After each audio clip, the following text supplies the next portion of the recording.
നിങ്ങളുടെ favourite shows ഇനി ഒരിക്കലും മിസ്സാവില്ല. ഇപ്പോൾ C5 കാണും നിങ്ങളുടെ ഫേവറേറ്റ് ഷോസ് തികച്ചും സൗജന്യമായി. നെല്ലിശ്ശേരി വീടിനകത്തേക്ക് വരുന്ന ധനുഷ് ഇനി പഴയ ധനുഷായിരിക്കരുത്. സ്നേഹയുടെ ഭർത്താവായിട്ട് മാത്രമേ ധനുഷ് നെല്ലിശ്ശേരിയുടെ പടി ചവിട്ടാവൂ. എന്താ, സമ്മതമാണോ?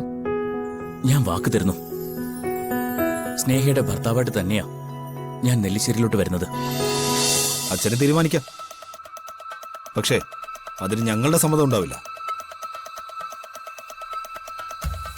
ആ ധനുഷിനെ ഞങ്ങൾ ഒരിക്കലും അളിയനെ അംഗീകരിക്കുകയില്ല.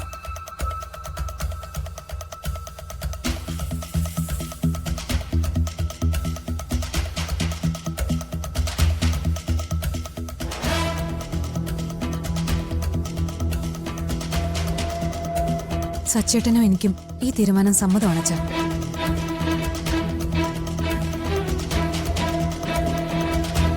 അവന്തിക്കോ? നന്ദേട്ടന്റെ അഭിപ്രായം തന്നെ എനിക്കും.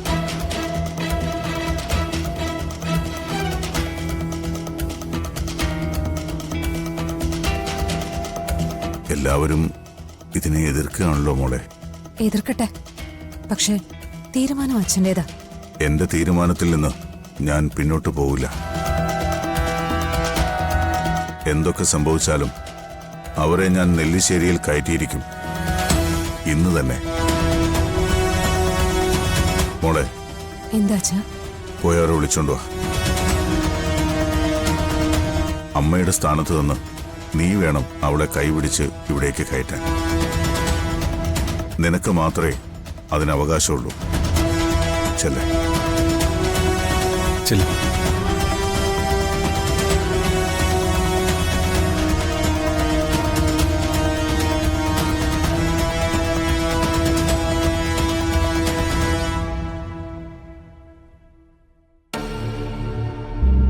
സച്ചേട്ടാ, നന്ദേട്ടന്റെ തീരുമാനം ഇതാ. ഞാൻ അതിന്റെ കൂടെ നിൽക്കും.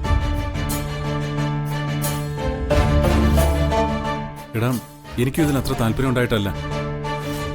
പക്ഷേ അച്ഛനൊരു തീരുമാനം എടുത്തു കഴിഞ്ഞാൽ പിന്നെ നമുക്കെന്ത് ചെയ്യാൻ പറ്റും? എല്ലാരും കൂടി ഒരു കൂട്ടുകുടുംബമായിട്ട് ജീവിക്കുമ്പോ തീരുമാനം എടുക്കുന്നതിന് മുമ്പ് അച്ഛൻ എല്ലാവരോടും അഭിപ്രായം ചോദിക്കണം.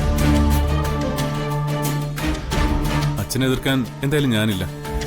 എല്ലാം അച്ഛന്റെ ഇഷ്ടം പോലെ നടക്കട്ടെ. അച്ഛന്റെ തീരുമാനങ്ങൾക്കെല്ലാം ഒപ്പം നിൽക്കുന്നത് അർച്ചനടുത്തയാ. ഏട്ടത്തി ഒന്ന് പറഞ്ഞു മനസ്സിലായിക്കൂടെ?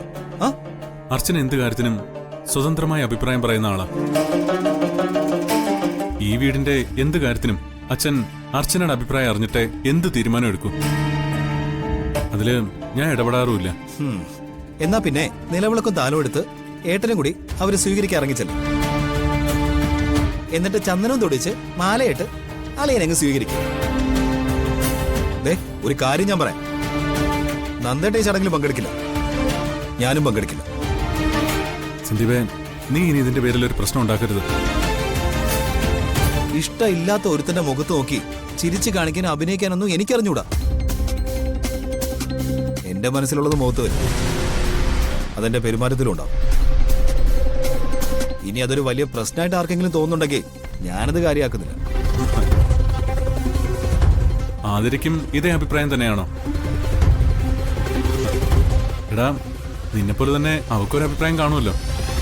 എന്താ അവളുടെ അഭിപ്രായം? അർച്ചനടുത്ത് പറയുന്നതാണല്ലോ അവൾക്കിപ്പോ വേദവാക്യം. ഈ കാര്യത്തിൽ അങ്ങനെ തന്നെ.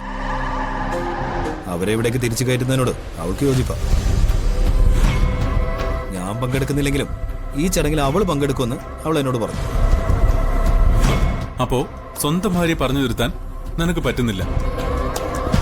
നീയാണോ അച്ഛനെ പറഞ്ഞു വിലക്കണമെന്ന് എന്നെ ഉപദേശിക്കുന്നേ? കൊള്ളാം. ഞാൻ പിന്നെ എന്ത് ചെയ്യണമെന്നാണ് ഏട്ടൻ പറയുന്നത്? തൽക്കാലം അച്ഛന്റെ തീരുമാനത്തെ അനുകൂലിക്കുക, അതിന്റെ ഒപ്പം നിൽക്കുക, അല്ലാതെ വേറെ വഴിയില്ല. എന്തായാലും ഞാനതിനില്ല.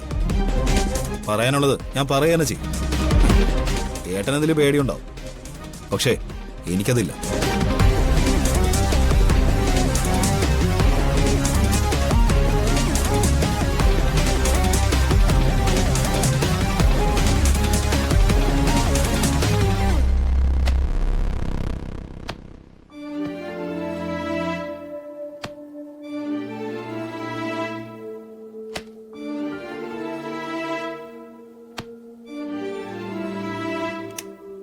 എനിക്കിപ്പോഴും വിശ്വാസം വരുന്നില്ല. നിന്റെ പ്രാർത്ഥന കൊണ്ടാ എല്ലാം നേരെയായത്. ആര് പറഞ്ഞു എന്റെ പ്രാർത്ഥന കൊണ്ടാന്ന്? ഒരിക്കലുമല്ല. ഏട്ടത്തെ ഒരാളുടെ സഹായം കൊണ്ട് മാത്രമാ ഇപ്പൊ അച്ഛന് ഞങ്ങളെ വിളിക്കാൻ തോന്നി. ഇതിൽ എനിക്കൊരു പങ്കുമില്ല. അച്ഛനെ നിന്നെ വിളിക്കാൻ തോന്നി, അത്രേ ഉള്ളൂ. ഈ വീട്ടിലെ എന്ത് കാര്യത്തിനും അർച്ചന മാഡത്തിന്റെ അഭിപ്രായം കേട്ടതിന് ശേഷം മാത്രമേ അച്ഛൻ ഒരു തീരുമാനം എടുക്കുള്ളൂ എന്നുള്ളത് എനിക്കറിയാം. എന്റെ കാര്യത്തിലല്ല, ഇവളുടെ കാര്യത്തിൽ എനിക്ക് വലിയ വിഷമമുണ്ടായിരുന്നു. എന്റെ കൂടെ വന്നതുകൊണ്ടാണല്ലോ ഇവൾക്ക് സ്വന്തം ബന്ധം എല്ലാം നഷ്ടപ്പെട്ടത്. അതിപ്പോ അർച്ചന മാഡം കാരണം തിരിച്ചു കിട്ടി. താങ്ക്സ്. വന്നു കയറുന്ന മരുമക്കളെ സ്വന്തം മക്കളെ പോലെ കാണുമ്പോഴാ ആ വീടൊരു സ്വർഗമാവുന്നത്. സ്നേഹധനുഷിന്റെ കൂടെ ഇറങ്ങിപ്പോയ നിമിഷം മുതൽ അച്ഛൻ അനുഭവിച്ച വേദന എനിക്കറിയാം. അതുകൊണ്ടാ ഞാൻ സ്നേഹ ഇതിന്നെല്ലാം പിന്തിരിപ്പിക്കാൻ ശ്രമിച്ചത്. നടക്കാനുള്ളത് നടന്നു. പക്ഷേ ജീവിതം മുന്നോട്ട് കൊണ്ടുപോയാലേ പറ്റൂ. അതിന് എല്ലാവരെയും ഒരുമിച്ച് കൊണ്ടുപോകണം. അച്ഛൻ സ്നേഹയെ തിരിച്ചു കൊണ്ടുവരണമെന്ന് പറഞ്ഞപ്പോ ഞാൻ കൂടെ നിന്നു. അല്ലാതെ ഇതിലെന്റെ കോൺട്രിബ്യൂഷൻസ് ഒന്നുമില്ല. ഇങ്ങനെ പറയാൻ ഈ ലോകത്തെ ഏട്ടത്തേക്ക് മാത്രമേ പറ്റൂ. ഇതുപോലൊരു ഏട്ടത്തിയമ്മയെ കിട്ടിയതാ എന്റെ ഭാഗ്യം. ഇനി ജീവിതം കൊണ്ട് തെളിയിക്കേണ്ടത് നിങ്ങളാ. എനിക്കറിയാം, എല്ലാവരുടെ മുൻപിൽ ഞാനിപ്പോ ഒരു വില്ലനാണ്. സാഹചര്യങ്ങൾ എന്നെ പല വഴിക്ക് കൊണ്ടുപോയിട്ടുണ്ട്. കുറെ തെറ്റുകളും ചെയ്തിട്ടുണ്ട്. പക്ഷേ ഇനി അങ്ങനൊന്നും ഉണ്ടാവില്ല. ധനുഷ് പറയുന്നതൊക്കെ ഞാൻ വിശ്വസിക്കുന്നു. പക്ഷേ അത് തെളിയിക്കേണ്ടത് പ്രവൃത്തിയിലൂടെയാ. അതിന് ധനുഷ് എനിക്കൊരു വാക്ക് തരണം.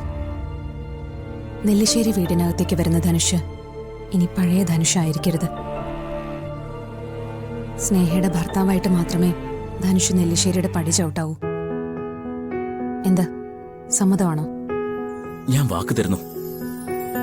സ്നേഹയുടെ ഭർത്താവായിട്ട് തന്നെയാ ഞാൻ നെല്ലിശ്ശേരിയിലോട്ട് വരുന്നത്. ആ സത്യസന്ധതയും ആത്മാർത്ഥതയും എന്റെ മരണം വരെ ഞാൻ കാണിക്കും. സ്നേഹ, ഇവിടുന്ന് അങ്ങോട്ട് നീ അറിയാത്തതൊന്നും എന്റെ ജീവിതത്തിലുണ്ടായിരിക്കില്ല. ഒരു പ്രതിസന്ധിയിലും നിന്നെ ഞാൻ കൈവിടില്ല.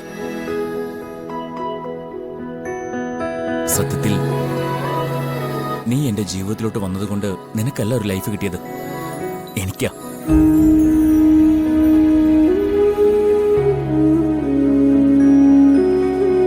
ഇങ്ങനെ പരസ്പരം മനസ്സിലാക്കി ജീവിക്കുമ്പോഴാ കുടുംബജീവിതം സന്തോഷമാവുന്നത്. എന്നാ പിന്നെ ഇനി താമസിക്കണ്ട, ആ, ഇറങ്ങാം.